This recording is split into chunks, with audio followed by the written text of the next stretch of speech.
So when we look at history, you also see, subhanAllah, the Muslims passed through this. And I want to mention something, because many ulama authors on this subject, Ibn Hajar, for example, Suyuti, and many others.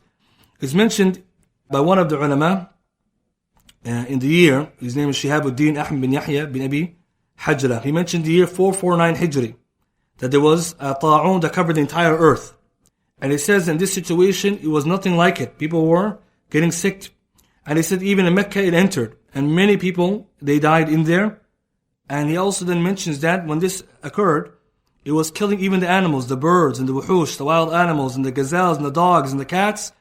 Even it was killing that which is considered from the property of the people, like the camels. And he says then, when this occurred, there was nowhere safe, but it was only known from those places which were safe was Medina Nabi sallallahu alayhi wasallam. Again, when we look at the hadith, 449 Hijri, the hadith Rasulullah said it's not going to enter, it didn't enter. And then he continues talking about how it got so bad, it entered Egypt even, and Cairo, and every day 20,000 people were dying. Some say 25,000, some say 27,000. And then he said, as we got to the point where it was so severe that people were going out to the masajid and making dua. And he said they would fill the masajid as if it was Ramadan. And they would make dua and they were increasing qunut. Even he says Ahl al-Dhimma came out and the atfal. Even the kuffar, they came to make dua with them and the children. And then he said it was so bad they were burying daily. The imam would make janazah daily in the masajid. Sometimes more than 60 people on one salah.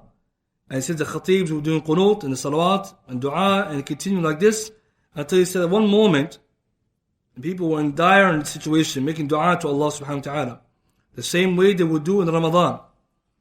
And it says then it passed them a time where there was severe wind and the wind put up raised dust that was brownish in color, then red, then black, until the people were covered in darkness.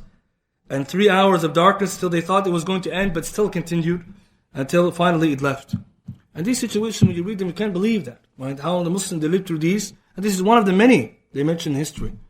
And when we compare this to what we're seeing now, we still see Allah subhanahu wa ta'ala has much rahmah on us. But we take all this together, we ask Allah subhanahu wa ta'ala to protect us. وَيَدْفَعْ عَنَّا هَذَا الْوَبَاء. And we have to ask Allah, and we have to beg Him, but we have to also take the means. And all this is a reminder, because at the end of the day, we are human beings, we forget. And I decided just to pick this topic because, again, of the situation, and to share these fawaid. And inshallah, with that much we'll end. If anyone has any questions or something they wish to add or to benefit by us, inshallah.